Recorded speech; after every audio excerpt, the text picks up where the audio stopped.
The desert wind moved like soft music over the endless golden sands of Zephyros 7. There were no cities here, no green trees or blue water, only dust and dunes.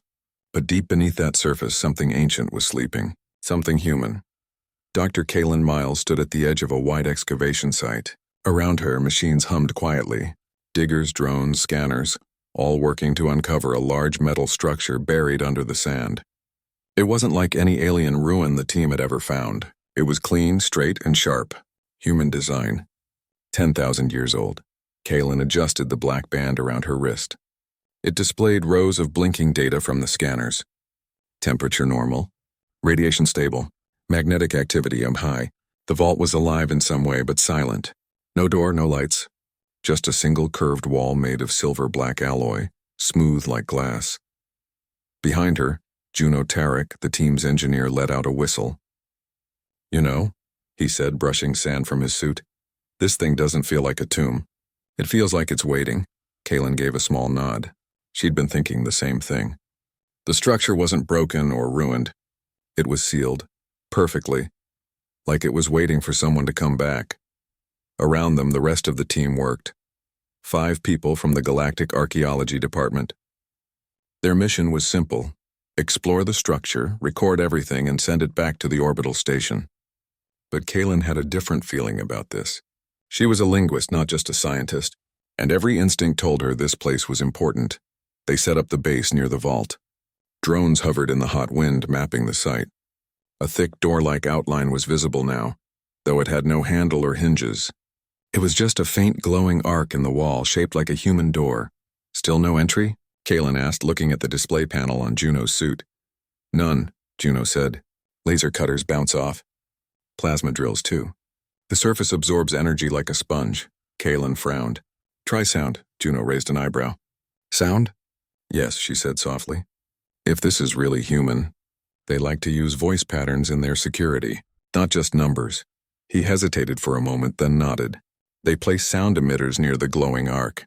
Soft beeps echoed, then deeper tones. The wall responded. Faint ripples moved across the surface like water. But then silence again. Juno sighed. It reacted, but didn't open. Kaylin knelt near the surface, pressing her ear close. The material was warm, almost like skin. It wasn't just metal.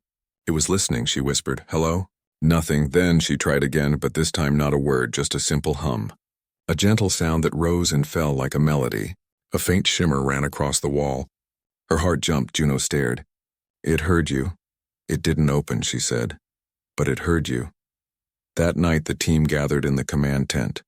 The air was dry and sand rattled softly against the walls outside. They played recordings of old human languages, songs, even military codes.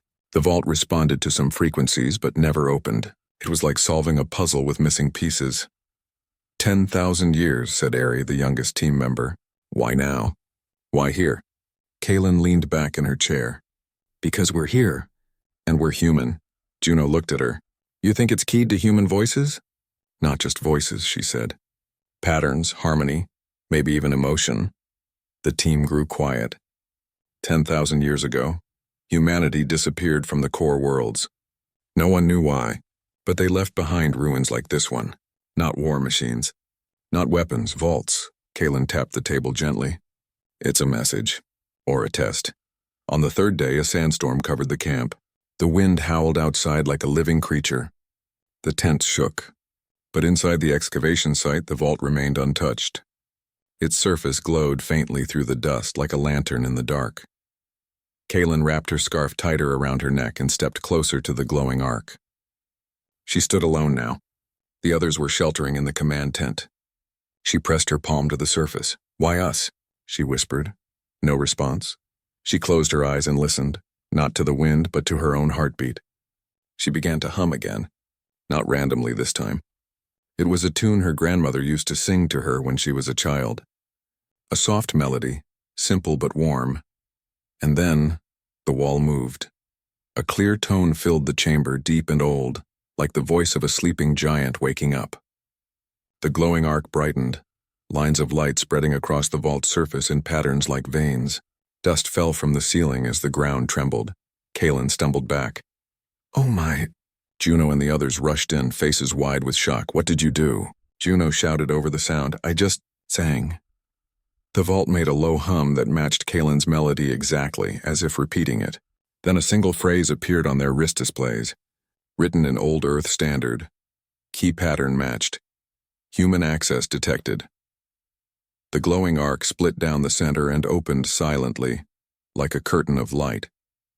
Inside, the air was clean and cool, untouched by time. The walls were lined with metallic panels covered in soft gold light. The room was vast, bigger than their entire camp. In the center stood a tall column, smooth and silver, pulsing gently. "This isn't just a vault," Juno said softly. "It's a living system." Kalen stepped forward carefully. Her footsteps echoed on the floor. No dust, no decay. The place had preserved itself perfectly. On the column, a series of holograms flickered to life. Star maps, blueprints, human faces, and then words: "Welcome, voice of Earth. You are late." Kalen's breath caught in her throat. "It's been waiting for us," Juno looked at her. "For 10,000 years. Another line appeared. Last command, preserve human legacy. Next command, await return. The vault had logged its final command 10 millennia ago. It had waited ever since. Not for machines, not for algorithms, for a human voice. As the team moved deeper inside, more systems awakened. Transparent screens slid down from the ceiling, showing old human cities, glowing towers, blue oceans, forests. It was like walking through a museum of a world none of them had ever seen. Kalen touched one of the screens. The image responded, showing her more. History, music, science, stories, everything humanity had left behind.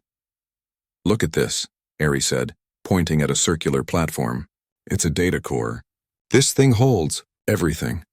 "Not everything," Kalen said softly, "but enough." Juno was still staring at the glowing message. "How did it know your voice?"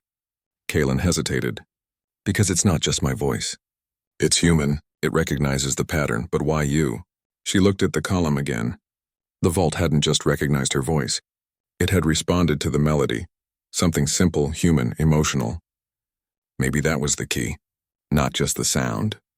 The soul behind it. The next hours were a blur of discovery. Every room opened at Kalen's voice. Data flowed into their wristbands. They saw fragments of history no living being had ever seen. Humanity's final days. The construction of the vault. A message. "We trust the future. We trust you." Kalen's hands trembled as she read the words. It wasn't a goodbye. It was hope. Juno touched her shoulder. "This changes everything. Every species in the galaxy will want this." "I know," she whispered. "But it was meant for us first." He nodded. "We'll protect it," she smiled faintly. "Just like it protected us." Outside, the sandstorm ended. The sky above Zephyros 7 was clear and full of stars. The vault now stood tall in the night, glowing softly like a beacon. It was no longer silent. A low, warm hum filled the air, a sound that carried across the dunes like a heartbeat. Kalen stood at the entrance, looking up at the stars. Somewhere out there, humanity had scattered, changed, maybe even forgotten its beginning. But the vault remembered. It had waited for 10,000 years. And now at last a human voice had answered. In the following days, their team's transmissions reached the orbital station. Scientists, historians, leaders, everyone was listening. The vault's opening was more than just a discovery. It was a turning point. A reminder. Other species across the galaxy respected humans for their creativity, but they had never truly understood their legacy. Now, with the vault awake, they would. Humanity was not just a name in old records. It was alive in its echoes, in its songs, in the soft harmony of a single voice. Kalen walked alone through the inner chamber again. She stopped at the central column where the message still glowed softly. "Welcome, voice of Earth." She smiled. "I'm home," she whispered. The column responded with a soft hum, warm and calm. The walls lit up brighter, as if the vault itself was happy. 10,000 years of silence, one human melody, and the legacy of a species returned to the stars.